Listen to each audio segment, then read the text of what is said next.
It's crazy what we're dealing with here, and I fear nobody but God, but I am concerned because I have a child that has to live in this world and in this country, and it's just going to hell in a handbasket. But I feel like the tide is changing, and that's why everybody's getting so desperate on the left. I mean, it's crazy. It's really crazy. And I don't think anybody should want to subscribe to the direction this is going. Y'all want to be in a party where they kill their political adversaries? I mean, that's crazy. That you want to be in a party where they kill people that don't agree with them? What happens when the day comes when you don't agree anymore? It's crazy. Child, this is a mess. This is a mess. Now, this right here is a video. I have looked at so many videos. I can't even tell you how many videos I looked at over this. That's why it took me a while to even post anything. But this is Cartier family. These boys are one of my favorites to watch. Is these 4 Black boys, and they debate and have commentary about things that are happening in society and politics and stuff like that. And I just love these guys. I just think they're great. I love their opinions on things. Sometimes they don't agree and this and that. They don't kill each other when they don't agree. But I just love them. So let's just watch this, because I want to watch this straight through, because they have really good things to say here. That exist in this country. But I also know there's far more good people than there are bad people in this country, regardless of who you are, what your ethnic background is. White, Black, Hispanic, and beyond. I'm in a studio here in Las Vegas, and I'm looking outside, and I see people looking at me and smiling and saying, "What's up, Steve?" And they don't look anything like me. And I don't care, because they're showing me love, and I'm showing love right back to them. And I just have to say, the title of this video is called Charlie Kirk Death Triggers Ultimate Black Fatigue. Lord knows I'm fatigued. I am very fatigued after what I've been through with people over the last couple of days. At some point in time, we got to recognize, can't just speak about it. Can't just give lip service to when such a vile act takes place. And we're going to give lip service to the tragedy of the moment. And then within 24 hours, we move on with our lives like nothing happened. Something did happen. Don't care what his political beliefs were. Exactly. I don't care what he felt. I care about the fact that a man was gunned down in front of. And this is what really messes me up about this. I could see if he just died. Okay? But we literally watched a man be murdered on live television, blood gushing in front of his kids, thousands of university kids and everybody. And people can watch a murder like that and not be like horrified. They're dancing and singing on TikTok. Those are demonic entities and people like that. I'm sorry. I don't give a damn. My worst enemy, if I watch them get murdered, that would really vex my spirit. And that would be something I would never forget. And I would not be joyous in that. And you want to know why I don't want to align with these people? Are you serious? 2 of his children who are 5 years of age or less. That he's dead at the age of 31. That his wife is a widow. That his children are fatherless. When it happened.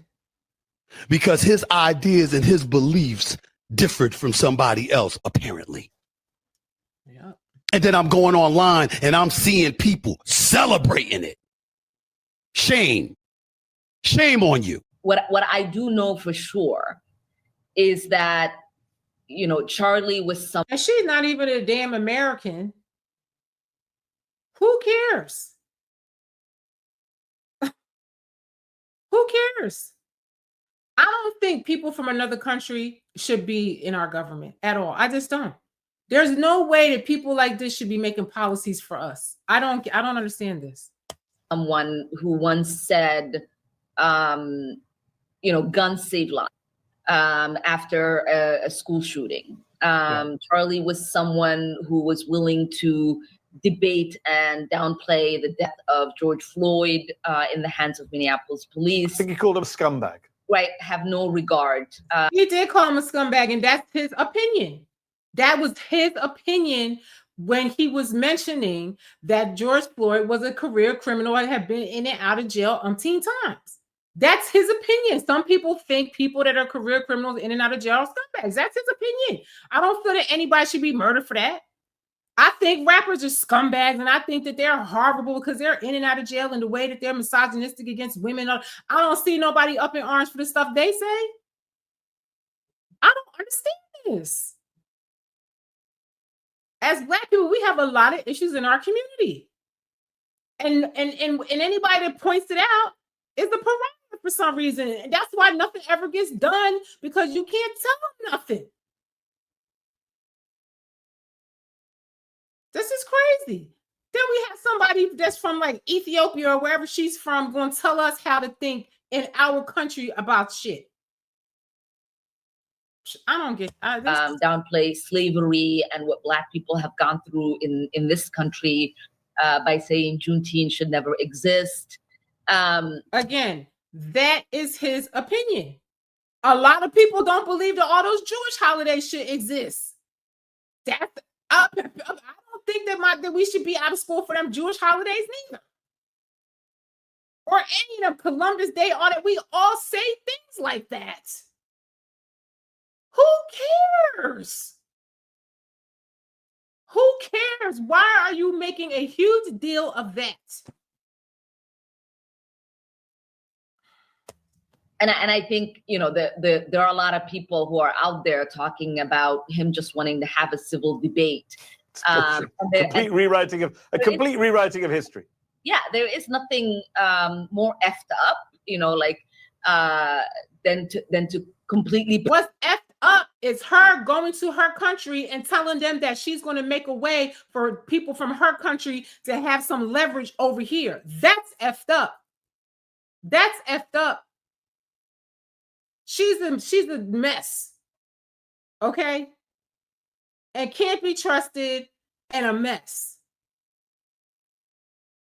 And married her own brother to defraud this to be here, and all the whole entire mess. And you're gonna put somebody like that to tell me how to be an American? Please don't even pretend that, you know, his words and actions have not been recorded and in existence. So has her. Y'all didn't see the video that they took of her, and she was telling her people that, you know, she got their back over here in America. She over in her country telling them over there that she got their back over here with policies here. They have a video of her. The nerve of these people. The nerve of these people. She, to me, should be out of our government and deported back to her country. To me, I feel she's treasonous to me.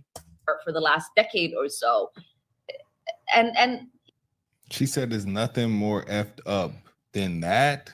So him dying isn't more effed up than what you just said? It's interesting because they are two of the things that Charlie Kirk would speak out against the most: Muslim immigrants. And he would say that they're a threat. How about that? And he's going to make a very valid point, because he did not believe that all these immigrants should be here, and they damn sure should not be in our government creating policy for us. Hi, Brad B. Thank you for that. They have no reason creating policies for us in this country and demanding that we accept, you know, Sharia law, and they're, you know, just a lot. And that's his opinion. And I feel like a lot of people might agree with them if they heard the opinion of why that's not good for this country.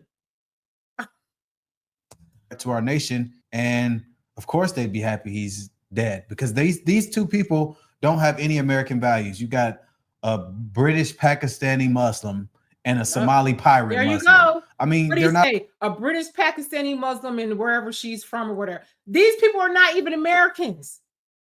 So of course they're not going to like somebody like Charlie Kirk that feels that they shouldn't be here and shouldn't be a part of our government. So they're not even a good group to ask. Not American. They don't represent America. And it shows they're actually better. I'm not surprised that they have disrespectful comments, because they don't represent what it means to be from America. Exactly. Please deport them. Deport both of them. Please honestly. deport her. Deport both of them. Honestly, they're both. There's been a lot of talk about deporting her, and I hopefully in the end it will happen. Trash, and they both add no value to America and what America stands to be.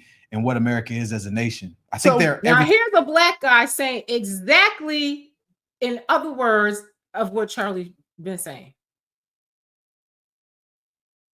I think that's wrong with the nation, if you want my honest opinion. I'm glad that clip came out because it gives you a perfect example of what everybody's been saying on Twitter, guys. I never thought that this would it would come to this right here. Like I never thought that people would celebrate a death, but it's happening. They are celebrating the death for sure. Like they won't let the man rest for not a day. I truly just cannot believe this, and I'm like, just like they did Trump. I'm like, please, can I find a clip where he said where I thought that he said something racist, and I cannot find it, guys. Listen.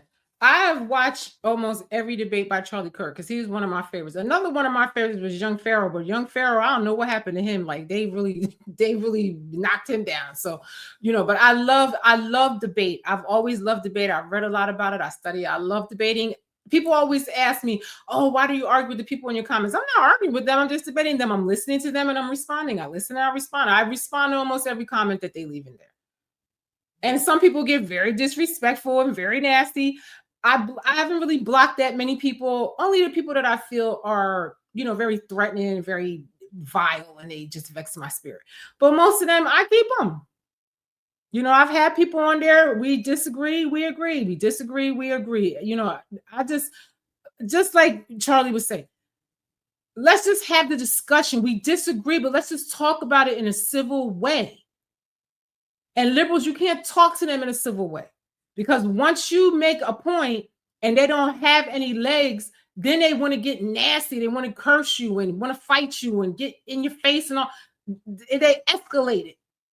This is my experience too. I'm not nowhere in the realms of Charlie Kirk, but I just dealt with liberals in a lot of debates and different issues, and they just get crazy. Even some of my union colleagues and stuff have came on social media and cursed me and called me a bigot and this and that. They're crazy. They can't just have a civil discussion with you without getting unhinged and emotional and crazy. I can't. I looked everywhere. I've been searching Charlie racist, and I just haven't heard him say anything racist at all. Because we know that he was not racist. I agree, Brad. Talked to the man. The man has. I really sat down with the man myself.